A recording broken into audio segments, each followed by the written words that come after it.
All right, guys, when we look at a skeletal muscle contraction at the cellular level, what causes a muscle cell to contract is a signal from a neuron, ultimately from the brain.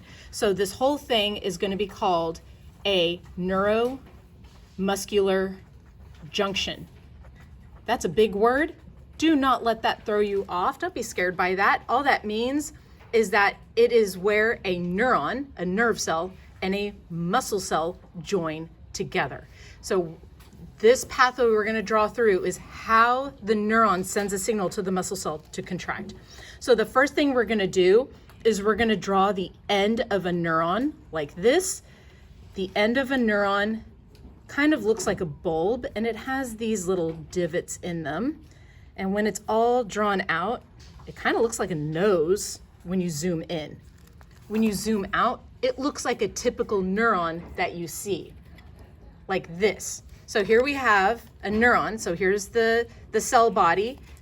What we just drew is all the way down the axon at the very end of these axon terminals. So we just drew the very end of one of those axon terminals of a neuron. This is going to help you understand when we get to the nervous unit. All right, so the brain sends a signal to the neuron, and then the neuron fires an electrical signal. An electrical signal is just sodium ions. That's all it is. That's the big secret. Okay, so the signal comes down as a flood of sodium ions. When you write sodium, it is capital N, lowercase a, one positive symbol. It's going to get the charge up to our magic number. The magic number is positive 40 millivolts. That is a charge that you're going to need to know for this unit, and it's going to be a charge you're going to need to know for the nervous unit. Very, very important number. We're going to talk about that one a lot.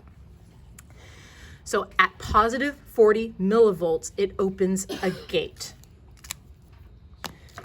So this gate right here is a calcium gate. So outside the cell, there's a bunch of calcium sitting outside the cell.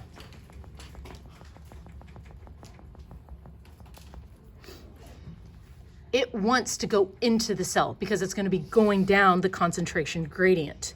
But it can't because there's a cell membrane there.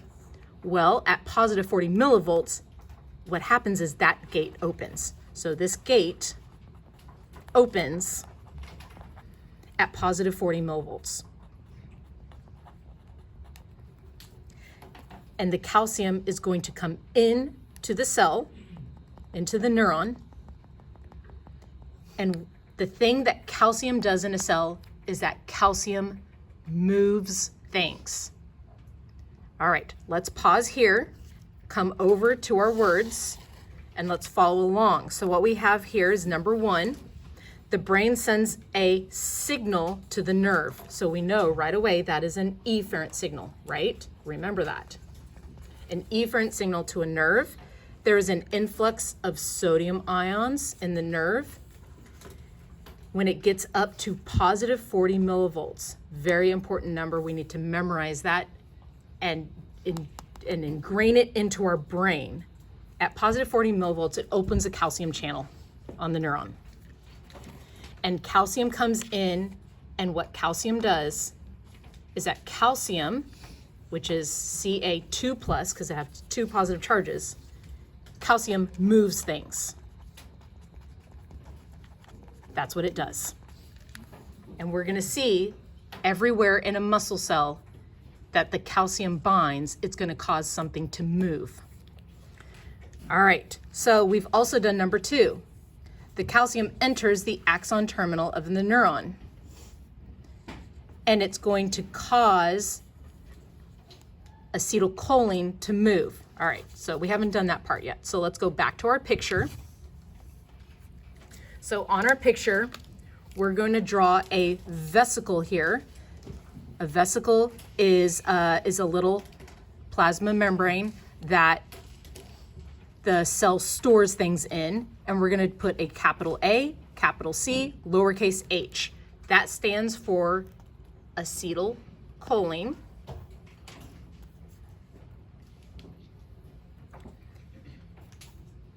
and the calcium is going to come in and bind to that vesicle, right? So the calcium binds to the vesicle, and it's going to cause that vesicle to move, because that's what calcium does. It makes things move. It causes a vesicle to move to the cell membrane.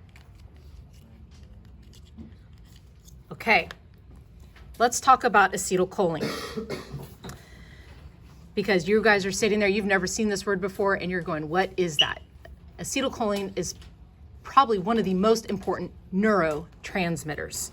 So let's make a special note for it over here. Write small. Acetylcholine is the main neurotransmitter. That's a big science word. All that means is it's something made by a neuron. That's it. That's all that means. So see that? Don't get stuck on it and move on. So the neuron makes it, and I'm going to say it's the main neurotransmitter on muscles, not in, because it never enters the cell. It binds to the outside, causes something to happen, but it never enters the cell. So what you have is you have an acetyl unit and you have a choline unit. The acetyl is borrowed from your mitochondria. That's who has all your acetyl. Mitochondria. And the choline comes from your diet. Eggs are very high in choline. If you want to have optimal muscle health, if you're working out or exercising or strength training, one of the best things you can eat is an egg. If I could design a pill with the perfect nutritional content for muscle health and exercise, it would be an egg. It has everything you need. All right, so what happens is you have your acetyl and you have your choline, and they get stuck together with an enzyme that we're going to draw looking like this. That's not actually what it looks like. That's how we're going to represent it. And it sticks them together to make acetylcholine. That enzyme is called CHAT. That's an acronym, so all caps. It is an enzyme that makes acetylcholine. So that's going to get stuck together to be our acetylcholine. Now, as scientists, we're lazy. We don't want to write out acetylcholine every single time. That's a long word. So we shorten it. We shorten it to ACH. That's what that means. All right, so coming back up here, we're going to add that onto our picture that we have. We have our CHAT, CHAT, that makes the acetylcholine. And that's going to finish our step 2, that the acetylcholine, which was made by CHAT, is going to move to the cell membrane. All right, it cannot leave because the cell membrane doesn't let things across. It has to have the help of a transmembrane protein. And that is going to look like this. So a transmembrane protein means it's a protein that goes across the cell membrane and it helps things move across. And we represent it like this, and my students say it looks like nose hairs, which I think is hilarious. So we have our nose and our nose hairs, and those nose hairs, that protein is called SNARE, which is also an acronym, so all caps, SNARE. SNARE is going to help the acetylcholine move across the membrane. So we have our acetylcholine that moves across and it leaves the neuron like this. So let's go over to our steps. So our step 3 is that the snare protein helps the acetylcholine move across the neuron, and that's called exocytosis. What do you think exocytosis means? What do you do if you have an X? Are you entering a relationship or are you leaving a relationship with an X? You're leaving, right? Thank goodness. So exocytosis is when it leaves the cell. All right, so now we're gonna draw our muscle cell. So we're gonna give it about 1.5 knuckles of a space, and then about right here, we're gonna draw our muscle cell like this.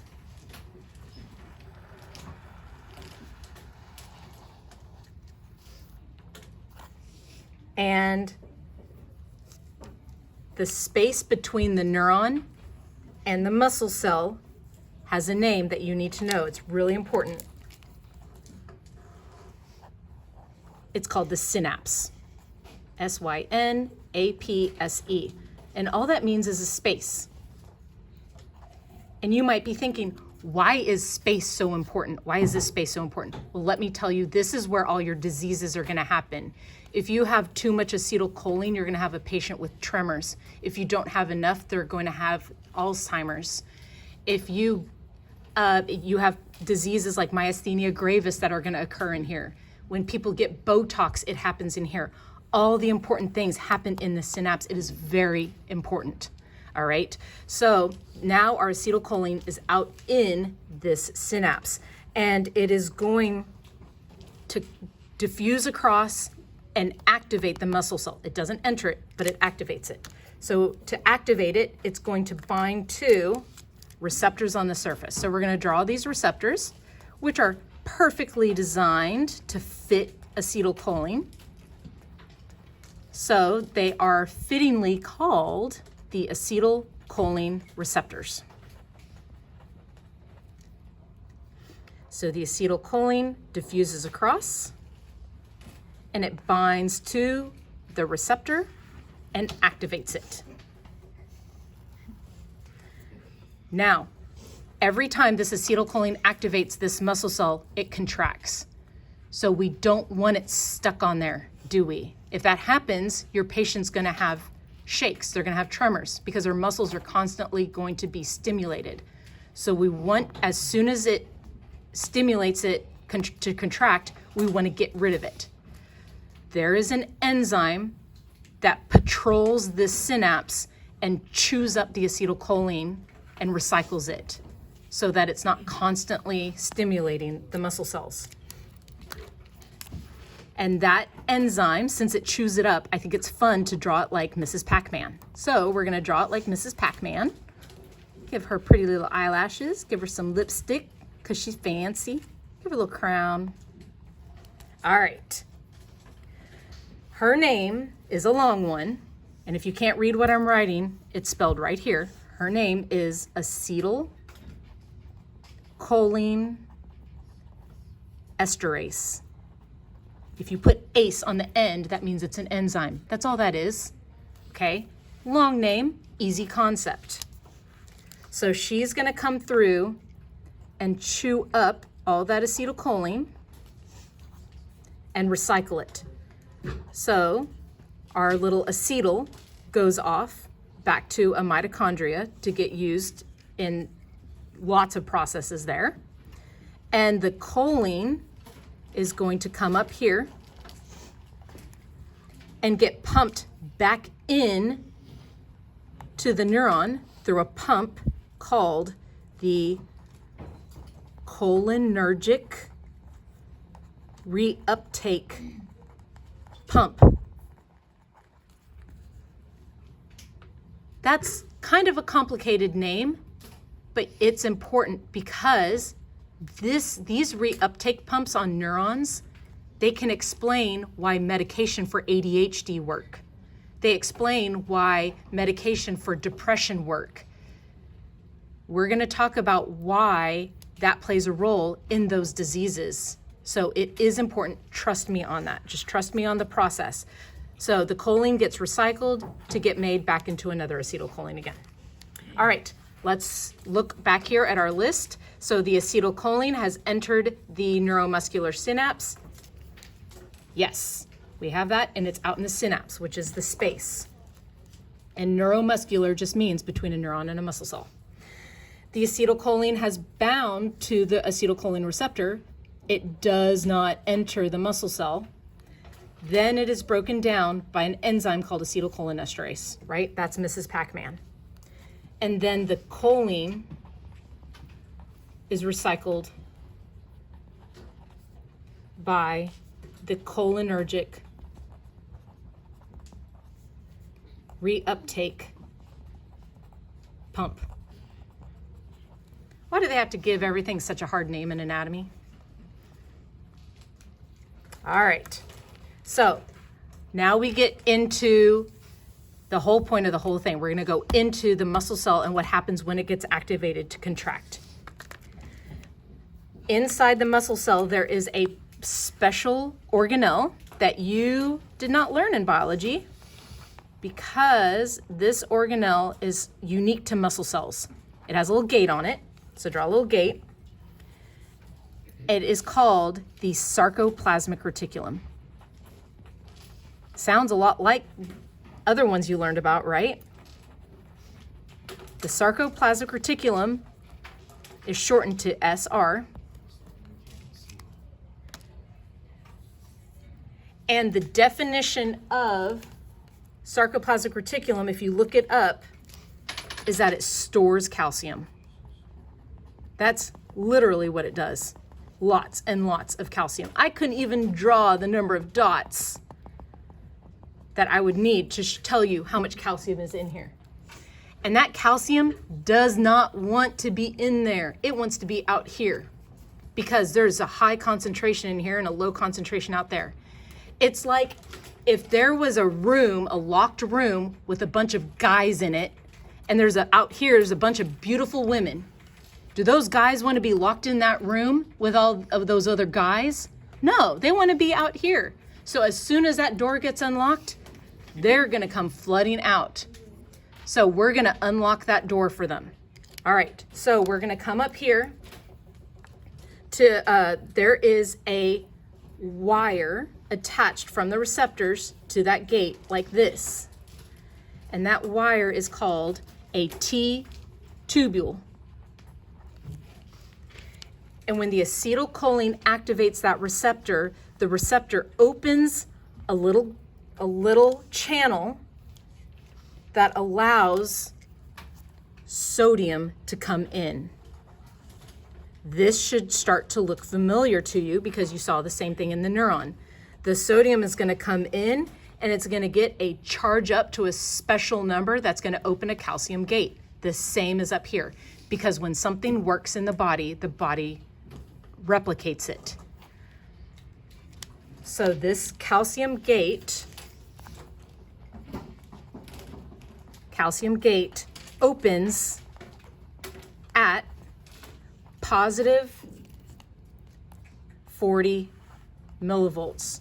Very important number. And that calcium is going to, as soon as that gate is open, that calcium is going to come flooding out, and it does. The calcium floods out, and remember, what calcium does in a cell, calcium moves things. Sodium is the electrical current. It gets the charge up. Calcium moves things. All right, so let's go to our muscle fiber. We're going to draw our muscle fibers here that actually move to contract the muscle cell.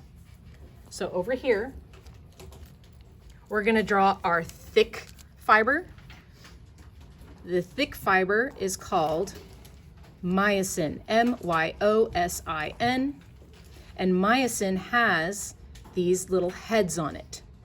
And the heads pull the other fibers together. They actually stick to the thin fibers, the other muscle fibers, and actually pull them together. So this is myosin, and the myosin has heads. The thin filament that it pulls together is called actin. And actin kind of looks like this. And guys, obviously, we're just drawing one little unit here, but in your body, you have so many more in your muscle cells. So this is actin, this is myosin. We do not want the myosin always pulling on the actin, right? That would be a bad thing. That would mean the muscles were always contracted. That's what happens in a cramp. That's what happens in rigor mortis after someone dies and their body gets stiff. So we want the muscle to contract, but we also want it to relax. And we don't want it to be contracted all the time. So there is a special protein that covers up the actin right here so that it's not always pulling on it. It's very important. That protein is called tropomyosin. Tropomyosin covers the actin so that the myosin can't always pull on it. And stuck to that tropomyosin are these little protein seats. I call them seats, but really they're receptors, right? But I'm going to call them seats. And those are called troponin. Troponin is the seat that our calcium is going to bind to. It has 2 negative charges. The calcium has 2 positive charges, so they're going to be very attracted to one another because opposites attract, right? Opposite charges attract. All right, so our calcium is finally free from the sarcoplasmic reticulum. It floods into the cytoplasm, and it's going to bind to the troponin seat like this. The calcium binds. It's going to cause something to move. What it causes to move is the tropomyosin. The tropomyosin moves out of the way. The myosin head binds to the actin, and it uses ATP to pull the fibers together. When the fibers get pulled together, that is contraction. So let's go over to our list and let's see how we're doing on our list over here. Oh, we got a little bit behind, didn't we? So the acetylcholine receptor opens the sodium channels. Sodium diffuses in the T-tubule. The T-tubule reaches our magic number that we need to live and breathe and memorize for the next 2 units. Very important number, positive 40 millivolts. At positive 40 millivolts, it opens the calcium gate on the sarcoplasmic reticulum. So the calcium gate opens, or calcium channel, same thing.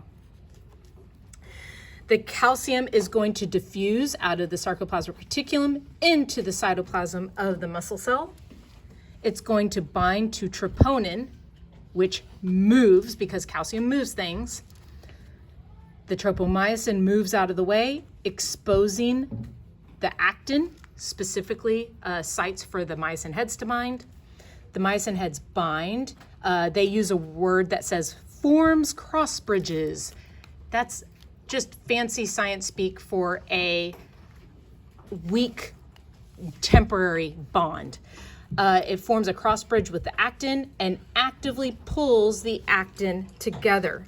So it pulls the muscle fibers together.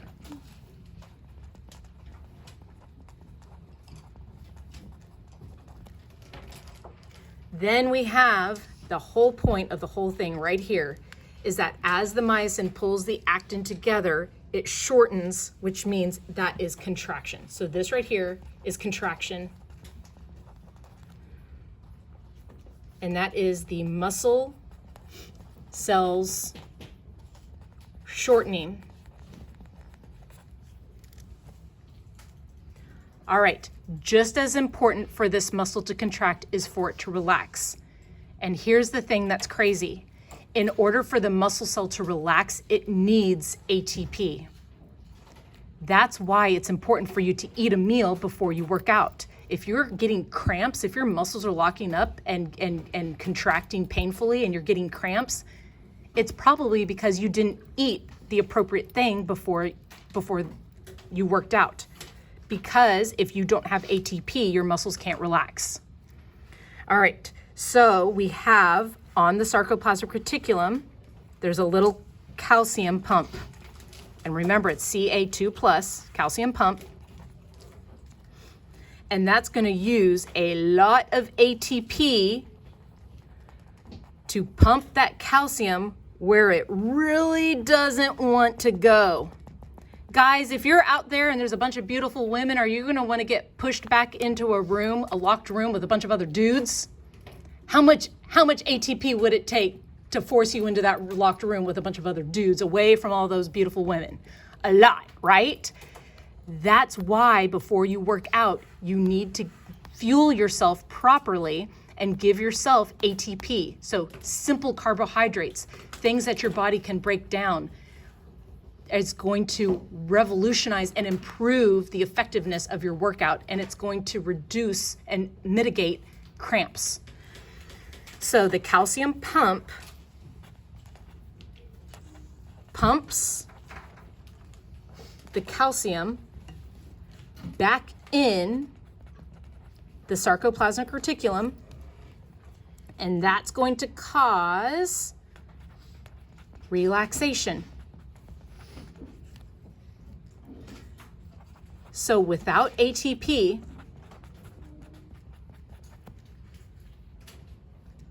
we get cramps, or enough ATP, we get cramps.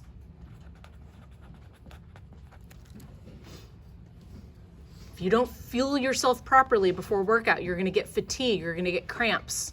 You need to hydrate properly and eat the proper foods.